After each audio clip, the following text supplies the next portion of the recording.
Olá, este é o Direto ao Ponto, o caminho mais curto entre você, transportador, e temas que impactam o transporte rodoviário de cargas e logística. O Direto ao Ponto une notícia quente e objetividade. E é uma nova forma do Transcares falar com você, empresário.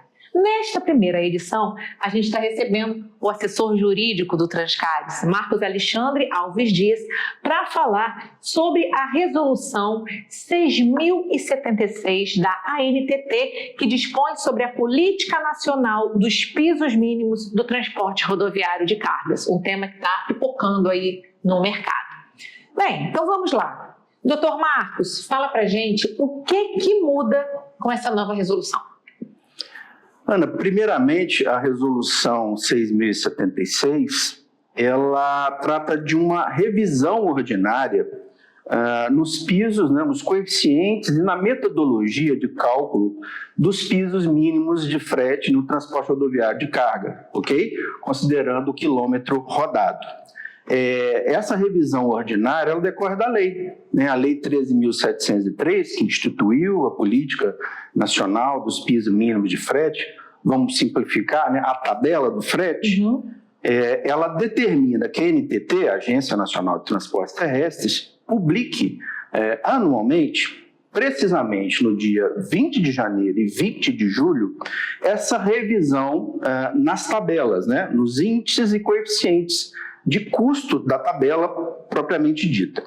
Então, primeiramente, ela traz essa revisão nas tabelas, mas ela vai um pouquinho mais além nessa última revisão que foi publicada agora em janeiro. Por quê?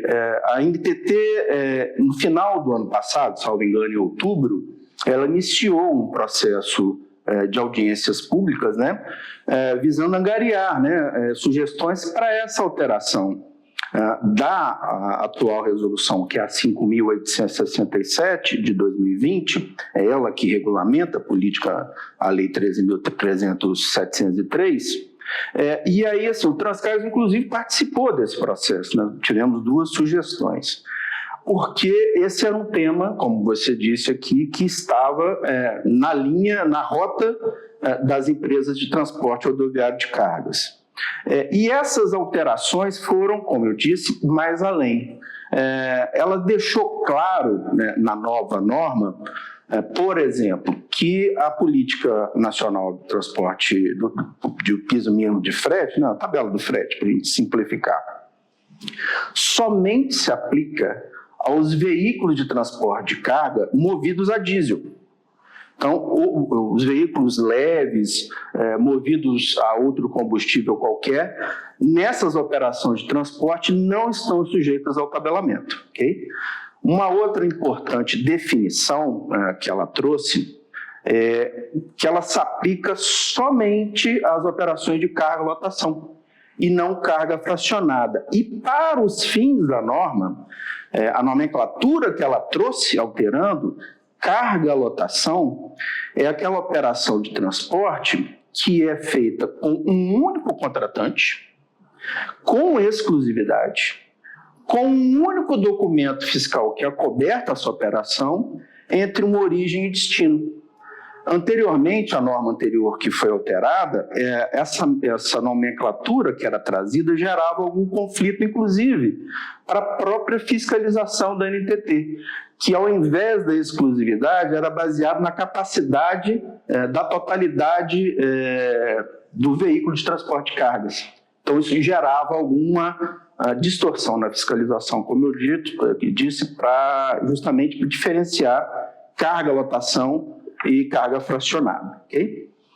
Uma outra mudança que eu posso destacar, e aí diz respeito diretamente às empresas transportadoras de carga, que subcontratam o transporte, o serviço de transporte rodoviário de carga a frete dos autônomos, que essa é uma operação comum, a empresa transporte de carga subcontratando o serviço para um transportador autônomo.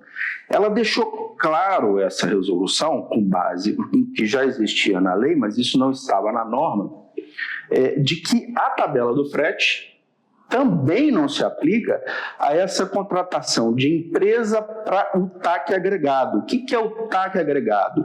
O transportador autônomo de carga que presta serviço com exclusividade para a empresa transportadora. Por quê? Porque aí a forma de contratação, a remuneração do transportador autônomo de carga agregado vai se dar na forma que eles decidiram pelo contrato, né? Frete peso, distância, quilômetro rodado, cubagem, o que ficar definido, e não na tabela de frete, ok? Essa é uma importante alteração que foi inserida na nova resolução que trata dos pisos mínimos. Agora, com base assim, lá nas tabelas propriamente dito, né, o que alterou foram os coeficientes de custo para o veículo de transporte unitário, ou seja, o caminhão, tá? Foi adequado esses pisos majorando, né, porque havia uma defasagem realmente, e da mesma forma para a contratação do cavalo, do cavalo trator, né, só do cavalo mecânico, né, que a gente chama de unidade de tração. Na política dos pisos mínimos de frete também houve uma adequação majorando esses valores, né? Também houve alteração lá na tabela que trata do transporte de produtos perigosos, tá? Também na mão de obra do motorista, como um custo fixo, né, baseado no salário efetivo do motorista, dentre outras alterações que são coeficientes matemáticos, né, e estatísticos. Basicamente, Ana, essas foram as alterações que foram trazidas na nova regulamentação. Assim, nesse momento em que tudo ainda é muito novo, né? Existe algo que o transportador precise ou saber mesmo ou fazer para agora? O que nesse momento, a nova legislação está valendo, o que o transportador, diante dessas novidades todas, o que ele precisa saber ou fazer? A gente que está aqui no Transcares e ouve o transportador, né, a gente sente as dores no dia a dia do transportador, e para aqueles que, assim como eu, entendem pela inconstitucionalidade da Lei 13.703, o fato é que, embora tenha hoje em tramitação no Supremo Tribunal Federal 3 ações diretas de inconstitucionalidade, não há nenhuma decisão que julgue pela inconstitucionalidade dessa lei. Então, quer dizer, a lei está em vigor e as regulamentações que se seguiram da NTT, inclusive essa que a gente está acabando de falar, estão vigentes. Então, o que a gente tem que, as empresas transportadoras têm que ter em mente, que na subcontratação de transporte a frete tem que se observar os valores dos pisos mínimos de frete que foram alterados agora. E para isso elas podem se valer, inclusive, da calculadora de pisos mínimos de frete que é disponibilizada principalmente lá no site da NTT. Em outros lugares também, mas a informação da NTT é a oficial. Então, esse é um cuidado que as empresas têm que ter. Um outro cuidado, e aí com maior importância ou com maior relevância, é que a fiscalização da NTT vai se dar, como já vem há algum tempo, principalmente o ano passado, de forma sistêmica. O que quer dizer isso? Com a alteração do layout dos documentos que acobertam a operação de transporte, principalmente o manifesto eletrônico de documentos fiscais, ocorrido em outubro do ano passado, onde o layout, né, assim, a forma do documento, os campos do documento, foram alterados para principalmente deixar claro o valor do frete pago, a mercadoria que está sendo transportada, né, qual é a carga, a espécie da carga, porque isso tem impacto no cálculo, e a distância, né? Se houver divergência ou erro nessas informações que as empresas transportadoras inserem nos documentos fiscais, elas estão sujeitas à autuação da NTT. E essa responsabilidade das empresas transportadoras pelo cumprimento da tabela de frete, vou dizer que são de 2 ordens. A primeira delas, que estão sujeitas a uma autuação e aplicação de multa administrativa pela NTT. Essa multa, Ana, ela é calculada com base no dobro da diferença entre o valor que era devido do piso mínimo e daquele que foi pago efetivamente inferiormente à tabela, né?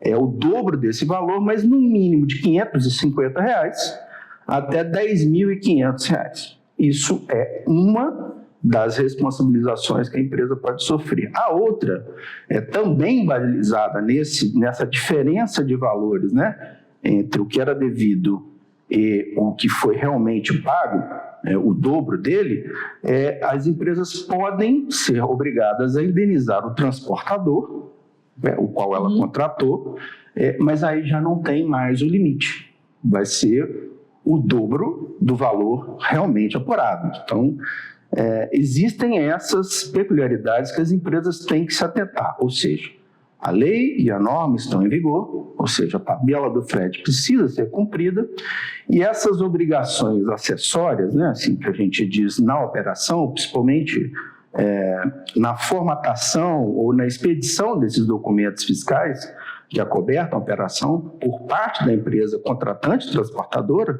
aí olhando para nós, tem que ser observadas. Ok?